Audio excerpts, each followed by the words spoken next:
बिस्मिल्लाहिर्रहमानिर्रहीम। अस्सलामु अलैकुम वरहमतुल्लाहि वबरकातुहू।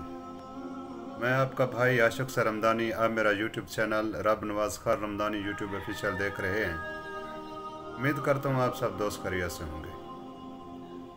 दोस्तों, आगे बढ़ने से पहले आप तमाम अहबाब से गुजारिश करूँगा, अगर आपने मेरे चैनल को सब्सक्राइब नहीं किया, सब्सक्राइब ज़रूर कर लें। दोस्तों, कहते हैं दुआ असर रखती है। इसमें कोई शक नहीं कि दुआ असर रखती है अगर मांगने वाला कोई हो, अगर सही तरीके से मांगी जाए। अगर सही तरीके से मांगी जाए दुआ असर रखती है, इसमें कोई शक नहीं। दोस्तों, एक तो हमें मांगने का तरीका नहीं आता।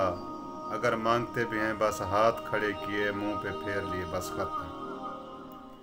दुआ को अगर हम प्रॉपर तरीके से मांगें, दिल से मांगें, अल्लाह तबारक व तआला की ज़ात सुनने वाली ज़ात है, वो ज़रूर कबूल फरमाते हैं। ये हो ही नहीं सकता कि अल्लाह तबारक व तआला हमारी दुआओं को कबूल ना फरमाए। दोस्तों, मैं एक अपने दोस्त का वाक़या आपको बयान करूँगा कि दुआ कैसे असर रखती है। दुआओं का बड़ा अमल दखल है हमारी ज़िंदगी के अंदर। जो चीज़ दुआ से तब्दील हो सकती है, अल्लाह के फ़ैसले दुआओं से तब्दील भी हो जाते हैं। ये हमारी काम ख्याली है कि अल्लाह तबारक व तआला हमारी नहीं सुनता। अल्लाह गफूर और रहीम है। अल्लाह की रहमत हर वक्त जोश मार रही होती है, ठाठे मार रही होती है। आगे से हम भी मांगने वाले हूँ सही तरीके से तो बात बने।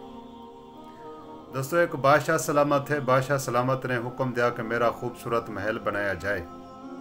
बादशाह का खूबसूरत महल बन गया। बादशाह सलामत घर के अपने महल के ऊपर आखिरी मंजिल पे खड़े थे तो देखा सामने एक क्या थी, झोंपड़ी थी, निकली सी कोठिया थी। वो एक बुढ़िया औरत की थी। वो बादशाह सलामत को अच्छी ना लगी। बादशाह सलामत ने हुक्म दिया कि इसको तोड़ दिया जाए। ये मेरे महल की क्या है, खूबसूरती में कमी का बायस है। बादशाह का हुक्म देना था। वो गए, उसके जो अपने वज़ीर मुशीर थे उन्होंने फ़ौरन उसको गिरा दिया। वो जिस बुढ़िया का वो मकान था, जो झोंपड़ी थी, कोठी थी, वो उस वक्त मौजूद नहीं थी जब वो क्या गिराई गई। जब वो वापस आई, वहाँ पर उसके घर का नामो निशान तक नहीं था। उसने पूछा जो वहाँ पर मौजूद, उन्होंने कहा बादशाह सलामत ने क्या की, गिरा दी। उसने कहा कोई वजह? उन्होंने कहा बादशाह सलामत ने कहा कि ये मेरे मकान की खूबसूरती में क्या है, रुकावट है, इसे गिरा दो, अच्छी नहीं लग रही। बुढ़िया का वही कुल सरमाया था, इसके अलावा बुढ़िया के पास और कुछ नहीं था। बुढ़िया ने क्या की, आसमान की तरफ निगाहें उठाईं और अल्लाह तबारक व तआला से कहा, ऐ मेरे रब्बे करीम, मैं मौजूद नहीं थी, तू तो मौजूद था। उन्होंने मेरा घर गिराया, तू देख रहा था, तूने कुछ नहीं किया। दोस्तों, कहते हैं वो बादशाह सलामत जो था ना, महल समेत ज़मीन बोस हो गया। महल समेत ज़मीन बोस हो गया। दोस्तों, ये दुआओं का असर है। अगर हम मांगें, दिल से मांगें, खुलूस नियत से मांगें, अल्लाह तबारक व तआला सुनने की ज़ात है। दोस्तों, मैं अब आता हूँ अपने असल मौजू की तरफ। जो मेरे दोस्त के साथ वाक़या पेश है, उसने दुआ के ज़रिए अल्लाह तबारक व तआला ने उसकी कैसे मदद फरमाई। वो कहता है मेरा बेटा पैदा हुआ। बेटा मेरा जब पैदा हुआ तो वो बीमार था। बीमार हुआ, मैं उसे अस्पताल लेकर गया, सरकारी अस्पताल। सरकारी अस्पताल मैंने 3-4 दिन देखा, लेकिन मेरे बेटे की तबीयत नहीं संभल रही थी। वो कहता है मुझे समझ नहीं आ रही थी, डॉक्टर को भी वहाँ पर समझ नहीं आ रही थी। मैंने सोचा यहाँ पड़े रहने से बेहतर है कि मैं प्राइवेट लेकर जाऊँ। वो कहता मैं प्राइवेट अस्पताल लेकर गया। डॉक्टर ने जब देखा तो उसने कहा भी देखो, आप एक गरीब इंसान हो, इसका जो है ना इंजेक्शन लगेगा, वो इंजेक्शन जो है ना 8,000 का इंजेक्शन है। अगर तुम बर्दाश्त कर सको तो हम लगाते हैं, नहीं तो नहीं लगाते। डॉक्टर, वो मेरा दोस्त कहता है कि मेरा बेटा था, मेरी औलाद थी। मैंने कहा आप इंजेक्शन लगाएं, कोई बात नहीं। उन्होंने कहा एक नहीं लगेगा, ज़्यादा लगेंगे, 8,000 का एक इंजेक्शन है। उसने कहा कोई बात नहीं, आप लगाएं।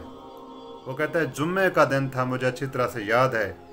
डॉक्टर साहब ने अपने एक आदमी को भेजा, जाओ कि ये इंजेक्शन लेकर आओ। वो गया बाज़ार, उसको बाज़ार में वो इंजेक्शन नहीं मिला, क्योंकि जुम्मे के दिन मेडिकल स्टोर अक्सर बंद होते हैं। वो वापस आया, उसने कहा डॉक्टर साहब को बताया कि डॉक्टर साहब नहीं मिल रहा, मेडिकल स्टोर अक्सर बंद है। तो डॉक्टर साहब ने कहा आप परेशान हो, मैं कल सुबह आपको खुद मंगवा कर दूंगा, वो भी रियायत के साथ। खैर दोस्तों, वो कहता है मैं वहाँ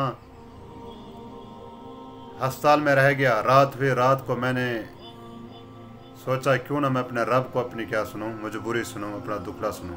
वो कहता है मैं रात के वक्त मैंने वज़ू बनाया, 7 मस्जिद में गया, मैंने 2 रकात नमाज नफिल पढ़ी। नफिल पढ़ने के बाद मैंने खूब अल्लाह तबारक व तआला से रो रो के गिड़ गिरा कर मैंने दुआ मांगी। मैंने अल्लाह को अपने सारे दुखड़े सुना दिए। मैंने कहा अल्लाह तू मेरी गुर्बत को जानते, मेरे पास कुछ नहीं है, मैं मजबूर हूँ, अल्लाह तू मेरी मदद फरमा। वो कहता है जो मेरे जहन में बातें आती थी मैंने अपने अल्लाह को सुना दी।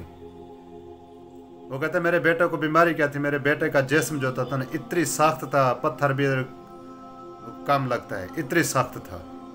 वो कहता है जब डॉक्टर सुबह आया मरीजों को देखने के लिए, जब मेरे बेटे के पास आया तो उसने देखा ये तो बिल्कुल ठीक है। उसने कहा आपने क्या किया?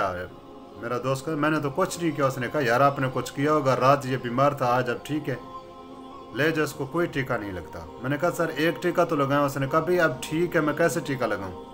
दोस्तों ये दुआओं का असर है। अगर हम अल्लाह से मांगने वाले बन जाए यकीन के साथ, ईमान के साथ कि अल्लाह सुनने वाली ज़ात है, अल्लाह कबूल करने वाली ज़ात है, तो यकीन मानो अल्लाह तबारक व तआला हमें कभी मायूस नहीं करेगा। पहली बात तो ये हम मांगे तो सही ना, हमें मांगना नहीं आता कि अल्लाह से किस तरह से मांगना है। दोस्तों उम्मीद करता हूँ ये वाक़या, ये मेरी वीडियो आपको अच्छी लगी होगी। अगर अच्छी लगी हो तो लाइक कर देना, शेयर करना, कमेंट करना। अगर मेरे चैनल पर पहली बार आए हैं तो सब्सक्राइब ज़रूर करना। अल्लाह हाफिज़।